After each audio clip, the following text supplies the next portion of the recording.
Kenapa orang bertengkar gara-gara pemilu? Apa sebabnya? Satu sebabnya karena calegnya sendiri yang kasih berpecah orang. Maka tolong caleg jangan bodoh-bodohi masyarakat. Jangan sembarang kau bilang siap mewakafkan diri untuk rakyat. Bale-bale kau cilaka. Bikin apa? Dia bikin baleho besar-besar. Apa nak tulis? Lautan ku seberangi, gunung kan ku daki, masjid kau lewati. Saya menghindari di kipas angin sebenarnya Pak, karena saya alergi angin. Kalau bisa hadapkan ke Kapolres saja.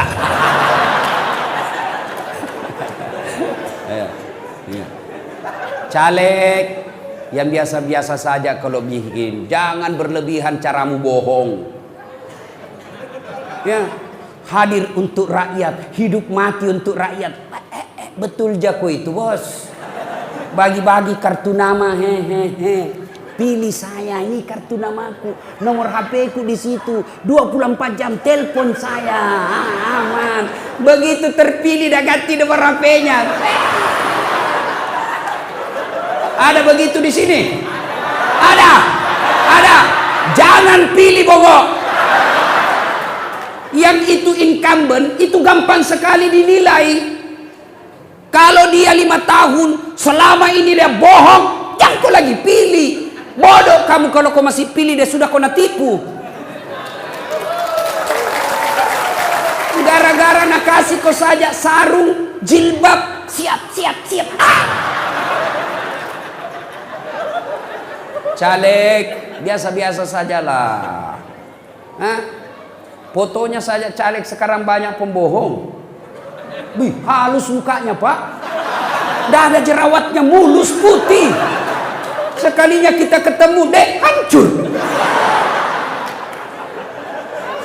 Ternyata rahasianya kamera 360. Udahlah. Caleg kasihan, jangan bodoh-bodohi rakyat. Jangan kau sogok rakyat. Perbaiki negara dengan jangan hilangkan itu money politik. Masa sepupumu, sekampungmu, samamu sekolah hanya kau hargai 200 rupiah, 200 ribu. Kau hina itu, kasihan sekampungmu. Rakyat juga jangan kau peras caleg.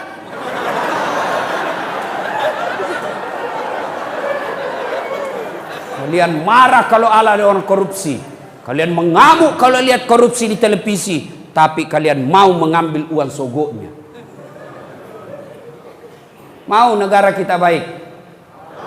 Mau? Yuk ciptakan politik yang tidak perlu biaya mahal.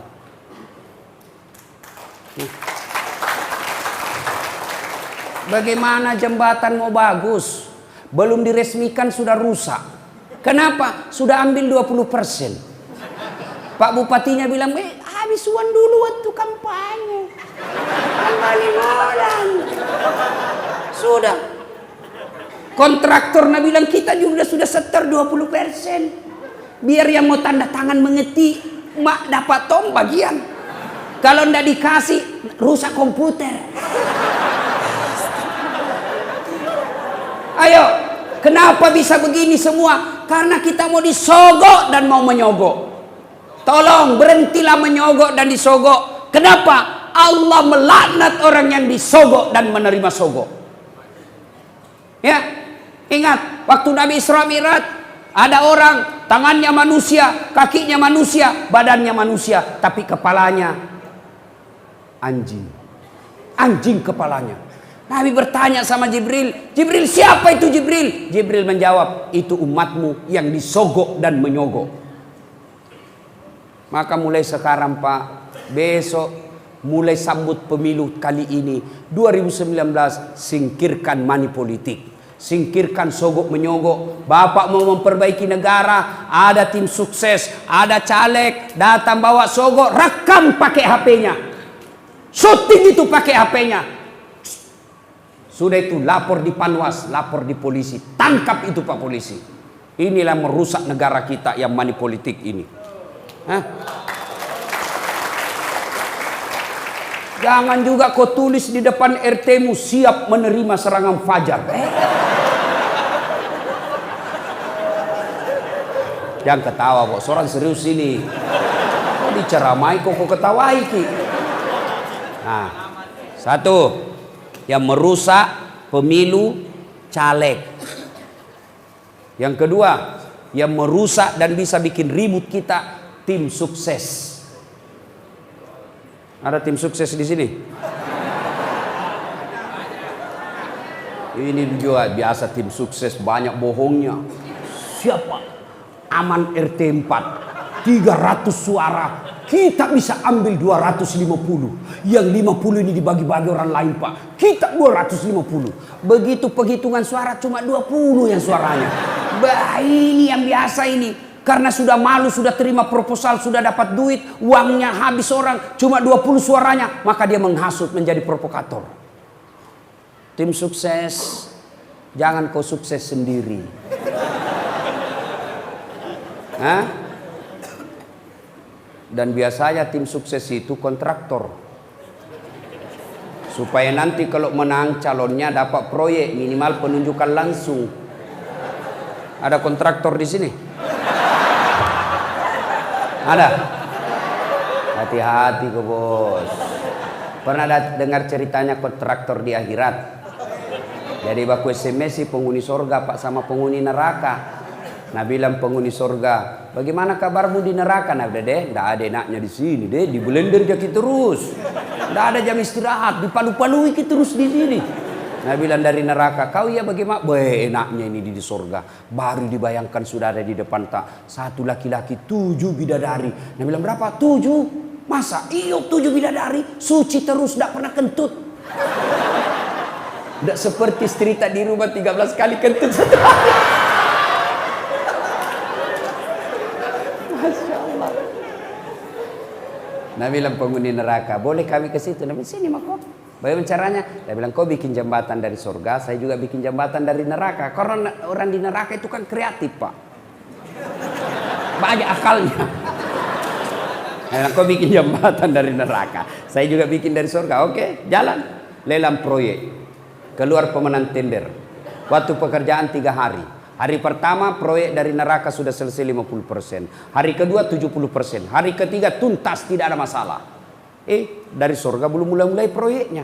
Berteriaklah ini dari neraka. Woi, kenapa kau belum mulai proyekmu? Kami sudah sampai di tengah seperti perjanjian. Apa dia bilang dari surga? Bagaimana mau dimulai? Kontraktor, pengawas, pemborong, panitia ada semua di situ.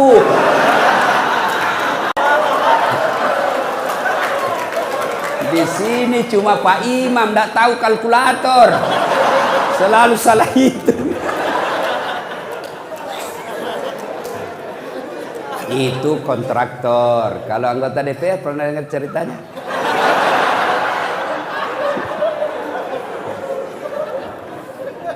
Masuklah Pak Imam surga.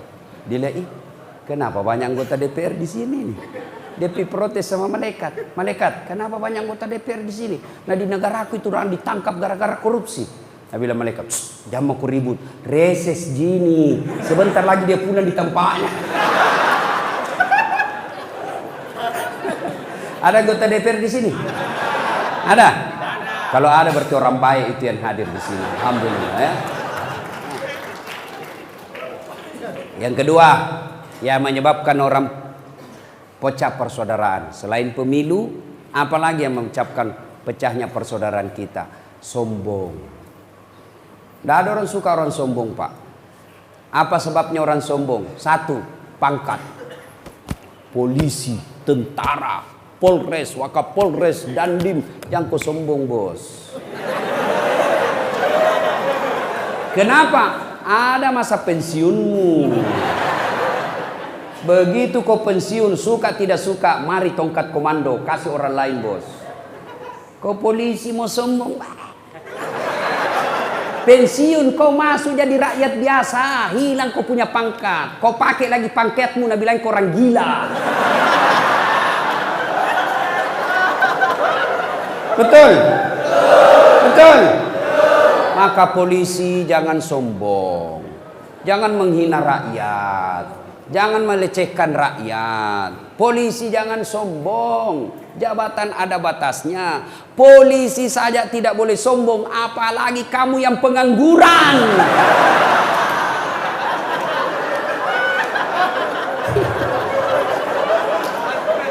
Polisi saja penegak hukum tidak boleh sombong, apalagi kalian rakyat biasa. Apalagi menyebabkan orang sombong, Pak, dan bisa memecah persaudaraan. Itu kalau Bapak punya polisi kan petantang petenteng, meremehkan rakyat, marah rakyat, berkelahi orang, Pak, ribut.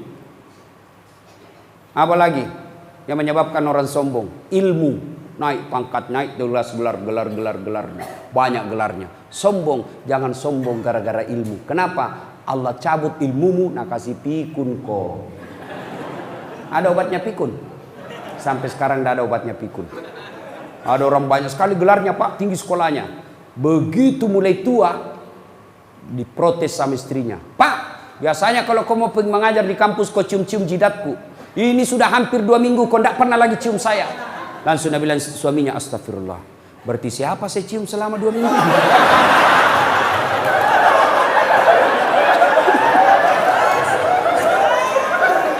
Ternyata pembantunya cium. Jangan sombong.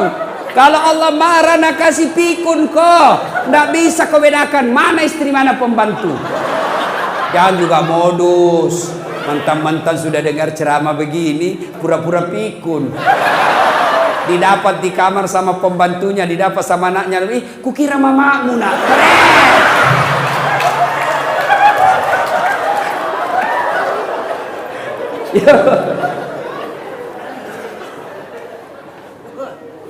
Siapa yang peluang punya sombong dengan ilmu?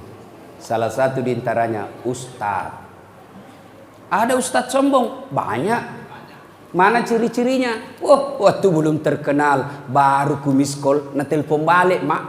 Sekalinya sudah terkenal, saya telepon pagi tidak diangkat, siang tidak diangkat, sore belum diangkat, malam diangkat, baru dia bilang, siapa ya?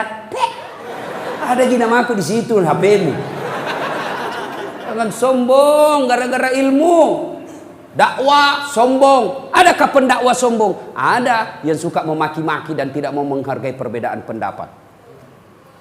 Banyak itu ustadz, bukan sebenarnya ustadz, cuma jago pidato. Itu pun belajar agama melalui YouTube. Baru 1 menit habis kuotanya. Akhirnya apa? Dia paham agama setengah-setengah. Ada banyak ustadz sekarang, Pak, yang mulai bikin bingung masyarakat. Semua masuk neraka, Pak. Bikin ceramah judulnya 140 kesalahan orang yang salat. Banyaknya itu. Nah, rukunnya saja sholat cuma 13. Coba. Kesalahan-kesalahan orang yang berjamaah. Kenapa orang berjamaah kau salahkan? Kenapa bukan orang yang tidak sholat kau salahkan? Ada juga penceramah begitu. Neraka saja dicerita. Dibanting, dilipat, ditusuk pantatmu.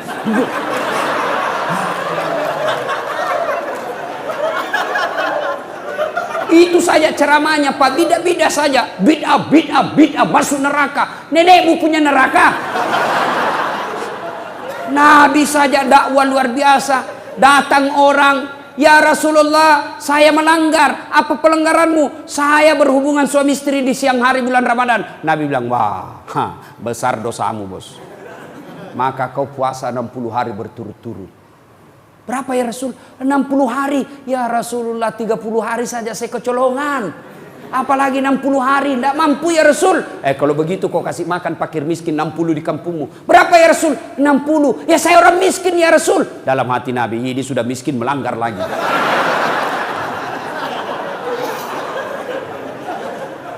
Kata Nabi, kalau begitu, sudah, kau bawa ini kurma, bawa kau di kampungmu ini, kasih cari orang miskin. Ya Rasulullah, saya paling miskin di kampungku. Ini juga paling miskin lagi begini. Apa Nabi marah? Tidak. Nabi bilang, ya sudah, kau makan sendiri itu kurmamu. Coba. Ini ada penceramah, Pak, neraka aja nak cerita. Maulid bid'ah. Isra Mi'raj bid'ah. Taksiyah bid'ah. Halal bihalal bid'ah. Kenapa? Tidak ada pada zaman Nabi. Maka apa yang tidak ada pada zaman Nabi, bid'ah, sesat, masuk neraka. Kalau gara-gara bid'ah tidak pernah dilakukan oleh Nabi, maka tolong Anda ceramah, jangan pakai mic. Kenapa? Tidak ada mic pada zaman Nabi. Maka silakan kau ceramah tidak pakai mic. Saudara-saudara sekalian, marilah kita mengucapkan puji syukur.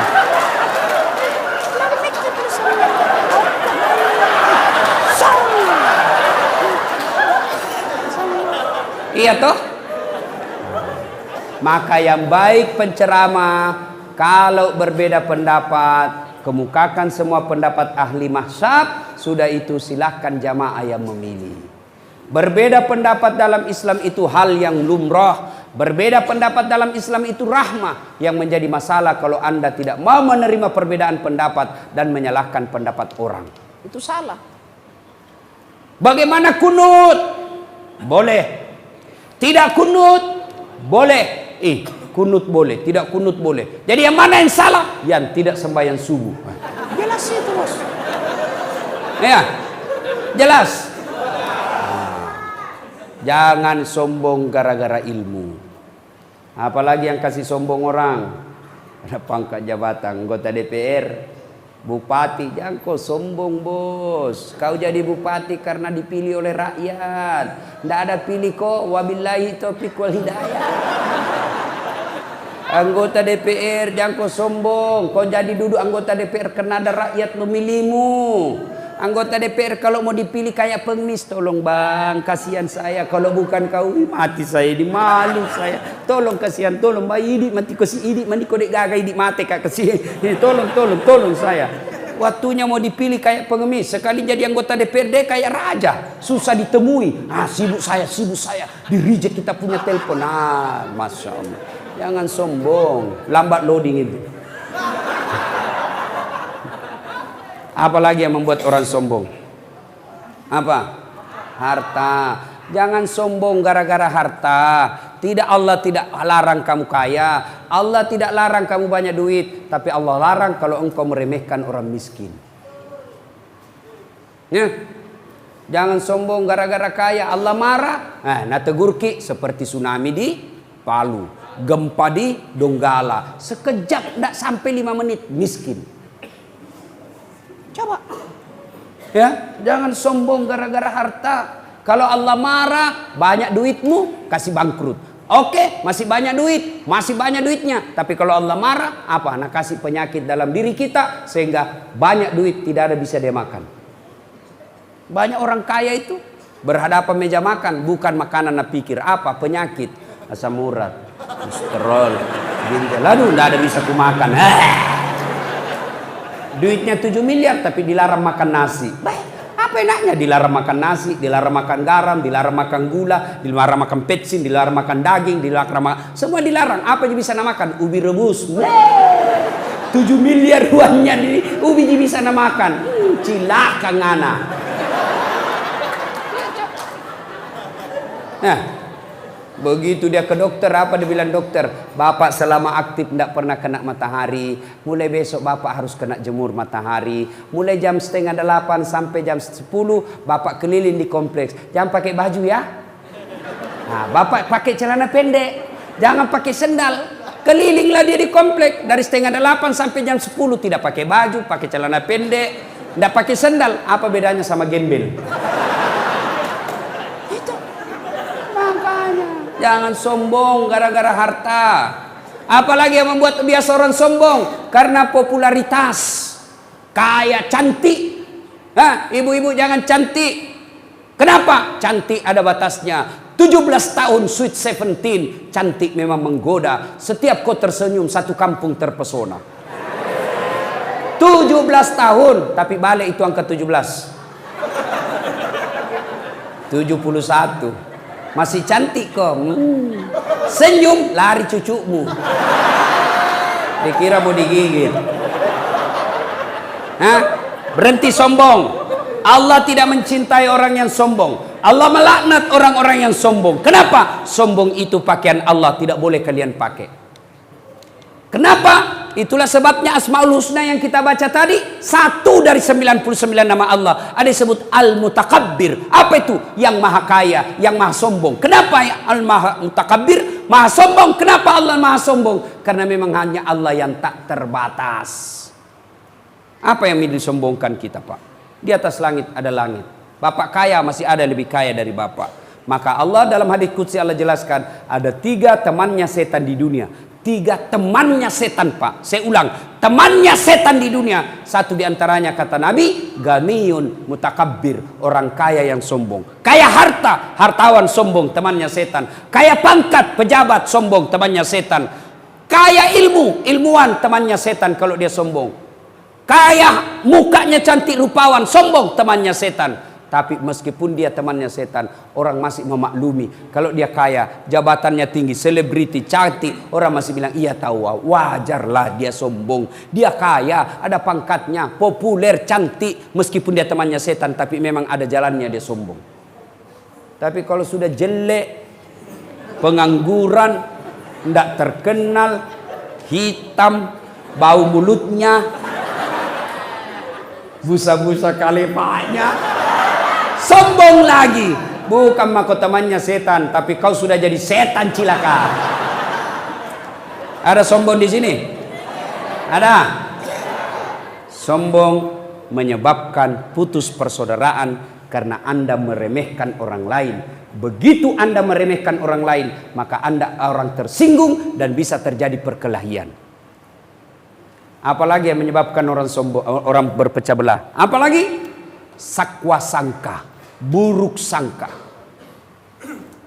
Buruk sangka menyebabkan putusnya persaudaraan. Bahkan buruk sangka bukan persaudaraan antar sesama manusia saja, bukan hanya tetangga saja, bukan teman kantor saja yang bisa bubar, tapi karena buruk sangka suami istri bisa bubar.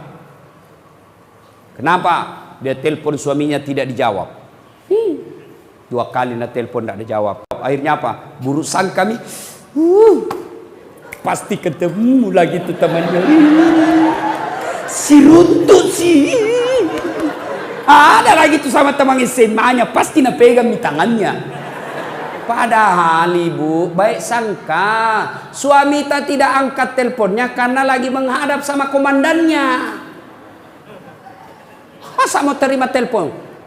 Dianggap kurang ajar sama atasan. Telepon tidak jawab, baik sangka, oh mungkin suamiku lagi buang air besar. Kan tidak enak kata rutin. Sedikit lagi bu, kan tidak nyaman bos. Baik sangka. Ayo, ada sesuatu.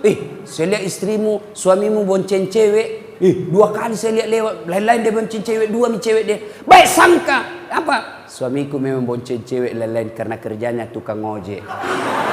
Baik sangka. Ya. Ibu-ibu Bayangkari, baik sangkalah sama suami. Tenang itu ibu orang kalau baik sangka. Sebaliknya, sangka buruk membuat ibu-ibu gelisah dan tidak bisa tidur. Jangan kasihan suaminya dijadikan tahanan kota. Gak bisa kemana-mana. Baru 1 jam pergi suaminya menelpon mi. Di mana kok pak? Di mana kok? Iya ada aja di Polres ini. Jangan ribut. Nah dengar semua teman. Mana kok? Mau kok pulang? La ilaha illallah. Ada pernah dikasih gitu sama istrinya pak? Ada? Ada? Ada yang takut sama istrinya sini? Berhenti kau jadi laki-laki. Apa mau takut sama istri? Nah gajimu ambil semua. Belum pindah tunjangan, nah tahu itu. Jangan takut sama istri pak. Tidak boleh itu perempuan mengendalikan kita. Harga diri sama laki-laki pak. Tidak boleh diinjak-injak perempuan. Nah, saya bilang kalau marah ustaz, nak pecahkan piring, pecahkan 1 lusin. Bantu kalau dia pecahkan 1, kita pecahkan 12. Iya pak. Dia pecahkan handphone, lebih bagus lagi, bebas, tidak ada dikontrol lagi kita. Jangan mau takut sama istri. Dia semua gaji kita diambil. Coba, dibelikan mobil, dicicilkan rumah. Apalagi, dibelikan tawas. Masa kita mau takut sama dia? Gencunya sama kita belikan, bedaknya kita semua tanggung. Masa mau takut sama istri? Kalau dia pecahkan piring, pecahkan 12. Piring boleh dibeli, tapi harga diri sebagai suami tidak boleh diinjak-injak. Takbir! Takbir! Betul kah? Berani kau sama istrimu? Mana ada polisi tidak takut sama istrinya? Tunjukkan saya polisi yang berani sama istrinya. Takut semua itu sama istrinya, itu polisi pak.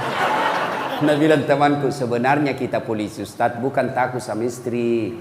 Cuma ini istri selalu melapor sama istrinya komandan. Dan ini masalah komandan juga takut sama istrinya.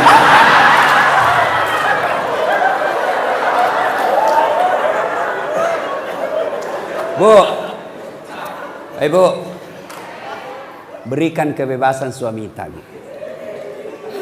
Coba, saya kasih ke contoh Ibu Suami tak kasihan gaji 5 juta, 6 juta. Anaknya 4. Dilarang menyalahgunakan jabatan. Tidak boleh menghalalkan segala cara. Mana cukup 5 juta 1 bulan. Maka suami kreatif. Dia mau cari penambahan. Setelah pulang kantor jam 2 siang, dia mau cari usaha lain supaya dia bisa nambah-nambah penghasilan. Tapi begitu naik mobilnya, nah bayangkan lagi terlambat pulang. Marah lagi si gendut ini. Mak jallo sila comong. Nggak jadi pulang. Akhirnya suami tak bilang, daripada ribut itu gendut di rumah, soalnya saya pulang. Nah, maka terbatas. Jangan ketahui Bu, saya serius ini. Coba, jangan mengintimidasi suami. Kasihan itu, kasihan suami tak. Di kantor dimarah-marahi sama komandannya. Sampai di rumah ibu lagi yang maki-maki. Kemana dia mau lari? Akhirnya ke jalan raya. Ada anak SMA melanggar, dia tempelin kiri kanan. Itulah. Bu, baik-baik sama suami itu ibu. Untung ada suami tak polisi sehingga ibu menyandang namanya organisasi Bayangkari. Coba kalau tidak ada suami ibu, sampai sekarang ibu tidak punya suami, maka bukan Bayangkari yang ibu sandang, apa? Gasturi, gadis tua Republik Indonesia. Baik sama suami ta ibu. Pergi suami ta, telepon selesai sholat duha.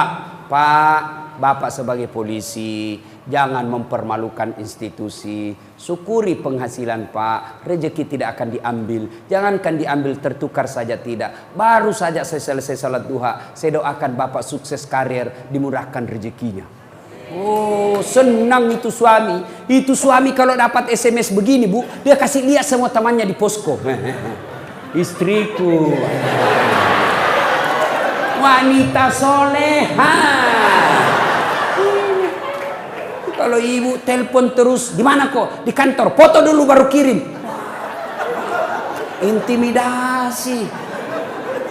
Baru pulang marah-marah, terlambat lagi lah bolong hijau. Hancur kita sebagai laki-laki. Coba kalau suamimu pulang kau sambut dengan baik. Baru datang suami, kita sambut dengan lagu. Bila kamu di sisiku. Bilang suami tak, ku berlian. Senang kita suami. Bagaimana suami tidak melaksanakan tugas? Di kantor akan uring-uringan. Kenapa? Karena tidak ada kebahagiaan dari rumah. Mau pulang keluar suami tak, doakan dia. Sambut dia dengan senyuman. Assalamualaikum kakandaku Arjunaku. Jangan baru pulang suaminya sudah jelek, tukang ngomel lagi, gendut lagi. Jelas ibu, boleh bu, jangan suka ngomel. Pak, bapak juga kalau istri mengomel, mau tahu sumurnya Pak? Rumus menghadapi perempuan. Mau tahu?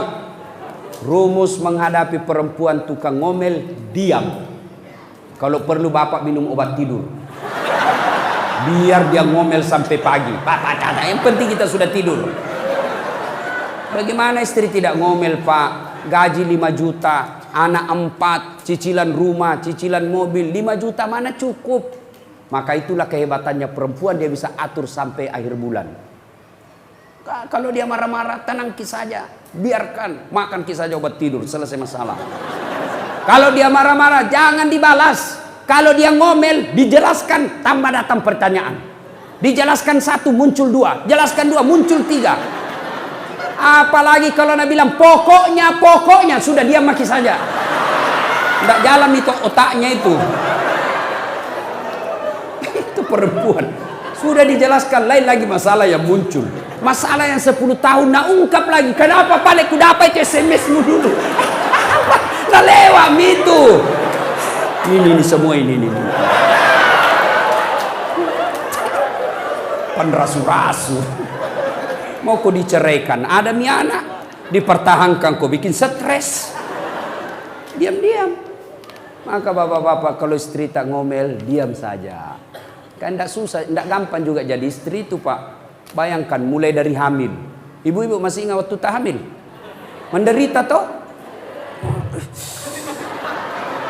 Saya waktu istriku hamil, waktu 7 bulan dia bilang, ada lagi di sini Ustaz. Naik lagi. Dalam hatiku, ya lemu. Melahirkan itu perempuan, pilihannya antara hidup dan mati. Tidak ada itu melahirkan senyum, meskipun istri Kapolres.